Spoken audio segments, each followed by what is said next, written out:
So this is a follow-up video on that issue I was having with the reverse aid, that backup aid system on these expeditions. I ended up replacing the sensors first. I replaced all the sensors, all 4 of them. I'll show you how to do that in a second. And I didn't get anything. It still had the error message on the computer, on the dash. And I checked the wiring underneath there. I seen everything was fine. There were a few broken cables for the hitch connection, but that was about it. I ended up going to the local dealership and got some not so good information on where that module was located. They said it was underneath the bumper. It turned out it was underneath, inside of the quarter panel, right around this section here. In my previous video shows how to get to it. I replaced that. It was a $12 item at the local junkyard, and I replaced that, and I still had the issue. So I decided to take it further. I ended up following the wiring from the sensors, and I tracked those down to, they're going up this way and underneath the tail light. So I pulled the tail light out and I opened that plastic sleeve that's in there, and I started pulling the wires out, and I found one wire that had tape on it. So I decided to pull the rest of them out, and sure enough, there was a broken wire in that loom. So if you guys have an issue with the rear park assist, I highly suggest you pull this headlight out. It's very simple. All you do is take these two bolts, or screws, I mean. They're star shaped. I forget what size these are, but you pull those 2 out, and then what I do is I grab it through here. I kind of put my nails in there, and I kind of tug at it while at the same time pulling from this side. It's a little tricky at first, but once you do it more than once, you get the hang of it.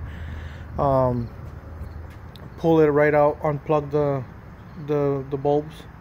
You just have 2 connections there, and you have access to the wiring harness. Now what I did was I unplugged it from the bottom, and I'll show you in a second where that. You take one of these tools come real handy for like removing clips and stuff, interior clips like plastic clips. Comes in really handy to pull that plug out of the way. It's got two of the plastic clips on it, and you pull those out, you unplug the harness, and you can pull the whole harness right up here and pull it out, and you can work on it there. So I ended up fixing that, and voila, now I have rear park assist again. Now what I did notice was, I noticed that I wasn't getting the performance out of these sensors that I'm used to. The ones that were on here were very sensitive. If I stand, about 5 feet away, I can start hearing I had my son put the brake in reverse, and I would walk up to it and see how sensitive the sensors were. The 2 sensors on the corners weren't doing pretty much anything until you're half a foot away, and then it'll just go beep. It won't go that beep beep beep beep beep beep. It won't do that. So what I just did was I replaced those new sensors that I bought from 1A Auto, and I put the old ones back on. I did the same test again, and bingo, these are really sensitive. I highly suggest, if you do have bad sensors, that you replace the sensors with OEM ones. I know it's probably a lot of money, but it's better to just, if you like the quality of the sensors, if you don't like stuff being glitchy on you, just swap them out for dealer ones. That'd be my best recommendation. These are the 1A Auto sensors here, and they're okay. There's I just didn't like the quality of them. They weren't as sensitive as I liked. So I mentioned in the past video, in the last one, that I would show you how to get to them. It's simple. It's a little tricky, but what you do is you pull. There's 2 of these. Okay, and there's one here, and this one here, there's one here, and then once you pull that out, you can open that up like that. There's clips in here, so I take my tool and I pry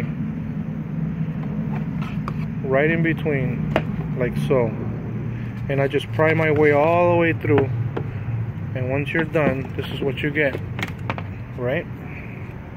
So now that whole plastic piece is off. Set it aside, and there's 1, 2, 3, 4, 5 8mm bolts that go in here. 1, 2, 3, 4, and 5. Once you do that, you get underneath with the same tool. You pry this one out. This tab goes on like so, with this wiring loom that has a clip, goes right in the little hole that's there. So that would be all the way in. You won't see that much. So you put this in underneath it without breaking it, and you pull it out, and then that releases this tab here. Now you have extra room. It's kind of hard to see, it's very dark, but you have extra room to play in there. The corner ones are a little bit trickier. And then on this side here, what you do is you pull this round clip that goes on this tab. You pull that out, and then this flap comes down, and the same, you have the same access. Now the two middle ones are the easiest ones to deal with. The two outer ones are tricky. So what I do is, once I release the tab, there's two plastic tabs. What I do is I use my index finger and my middle finger to pry the tabs apart off the sensor, and with my right hand I push the sensor inwards, and that releases the sensor. You push the clip, you unplug the sensor, and what I do is I run the loom right above here. Sometimes it's not that easy to unplug these corner ones, so I just run the whole sensor with the wire still attached to it, and I work on it here. I unplug it here, I put the new one on, clip it. Those clips are really hard to clip, so make sure that when you clip them on, look at the clip and make sure that the clip is over that little bump on the sensor. And then replacing them, putting them back in the hole is the same way. There's a certain direction, so pay attention. Make sure that there's a slot to these. There's a slot on the bumper, and if you notice, this one here has that little notch right there that goes in the slot. So pay close attention to that, because these sensors go a certain way. This one won't go in that way if the slot is on this side. It's really easy, it's just tricky because it's, you know, tight.